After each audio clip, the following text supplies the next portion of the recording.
Hello, welcome back to another week of KCS Learning at Home, and this is 6th grade social studies. Today I want to go over what we did with our article on Greek influence on U.S. democracy and how they influence us. You should have looked through examples of them influencing us and found these from the text, so I'm just going to go over some things you could have found. The U.S. government considered Greek democracy to be one of the best types of government in history because more people could be involved in the governing process. They were able to use the structure of Greek city-states with other colonies, soon to be called states, so that more power is at the local level. In the event of war, they could work together, and the government has more control at a national level.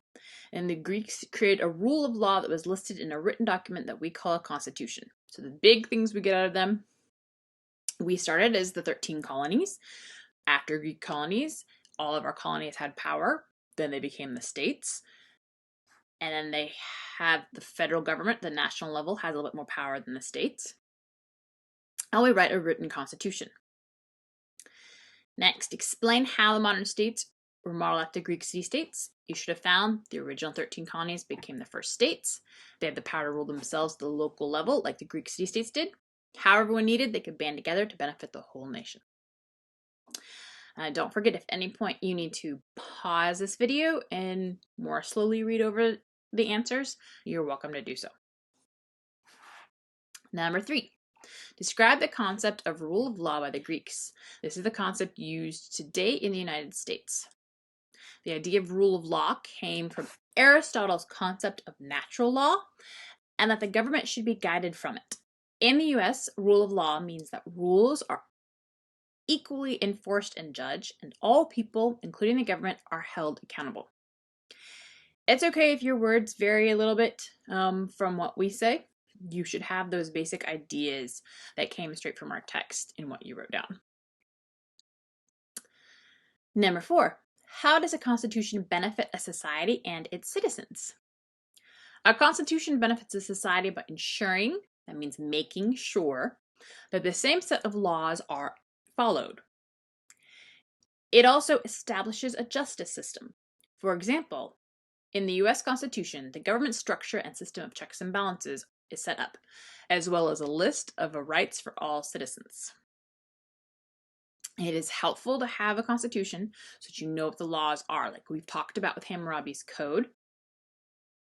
It is helpful to be able to read the law at all times.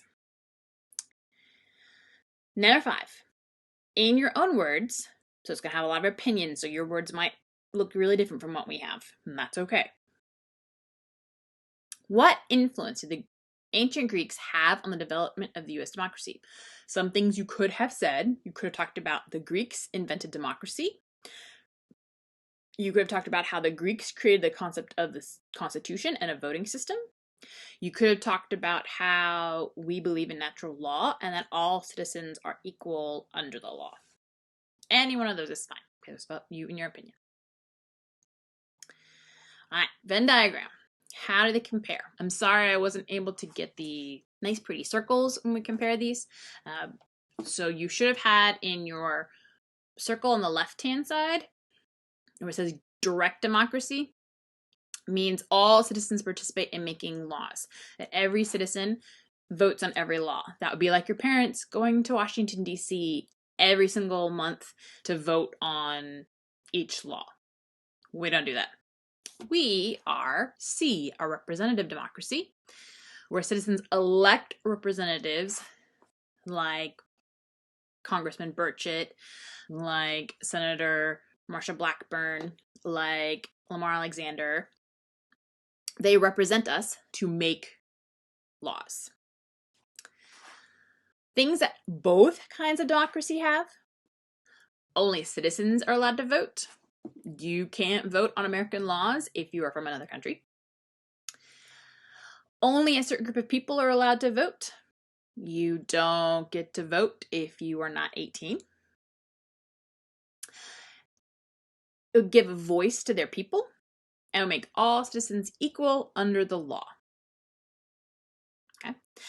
Things you could have had in your letter. This is a letter that you're going to be writing to the Greeks to tell them how they've made our world better, how they've impacted us. You could have talked about how they gave us democracy, that we're still practicing democracy 2,000 years later. You could have talked about how we get the ideas of citizenship from them and how they gave us the idea to let citizens have a voice in government. You could have talked about how they gave us the Constitution or the concept of rule of law. Differences you might have included in your letter to the ancient Athenians. You could have talked about how US uses a representative democracy, how we got too big and we took that idea from Rome of electing a representative instead of having everybody vote on every law. You could have talked about how we used their setup of colonies and giving colonies power that then became independent states, like their city-states. You could talk about how we're a lot bigger than them, and so we had to change some things in our constitution because of our size. Any of those things would have been great to talk about in your letter to the Athenians. Now let's go on to this week's KCS work at home. We're still looking at government. We're looking at the democracy that was formed by the Athenians. In ancient Greek city-state of Athens, citizenship carried both rights and responsibilities. A male citizen was expected to help defend Athens in war, to serve on a jury, and to participate in debate about issues. Pericles, if you don't remember who he was, there's a picture of him. Pericles, a great leader of Athens, said, we do not say that a man takes no interest in politics is a man who minds his own business. We say that he has no business here at all. What were some of the responsibilities of citizens in Athens? This week I'm going to work with you. If at any point you feel like I'm going too fast, feel free to pause the video and you can rewind anything you need to and come back to it later. According to our text and to the quote from Pericles, what are the things that the Athenians are responsible for? Well, it says up here, they're expected to defend Athens,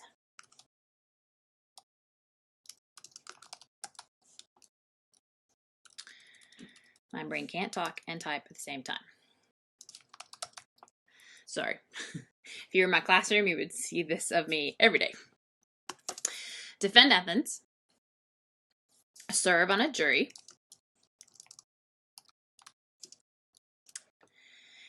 and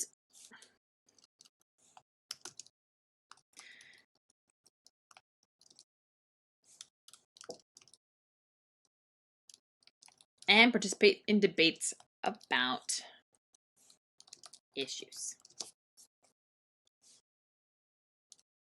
Okay.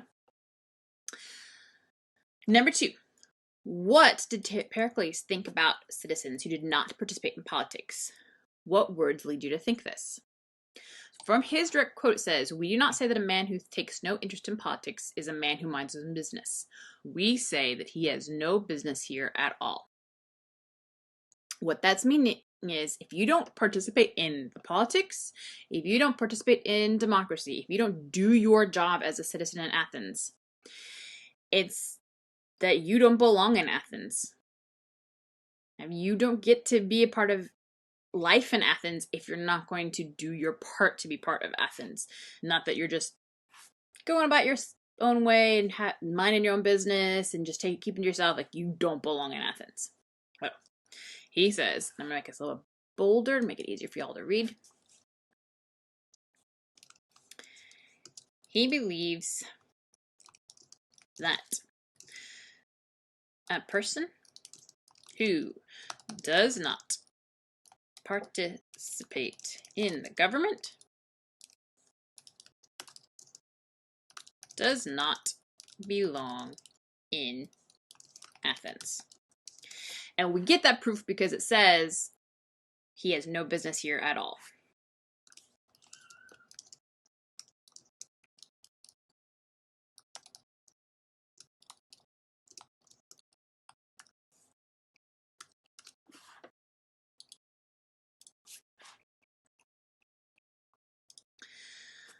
In your opinion, so some of your answers might differ from mine, and that's okay. I'm just going to give you an outline.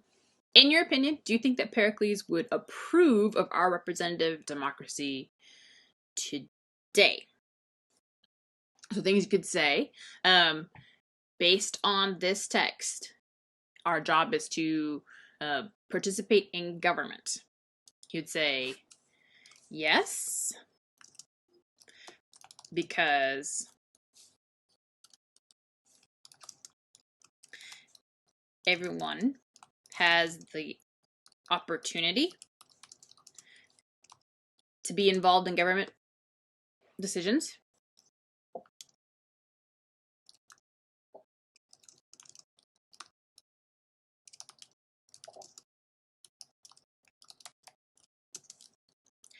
You could also say no, for the same reasons as we saw with number 2.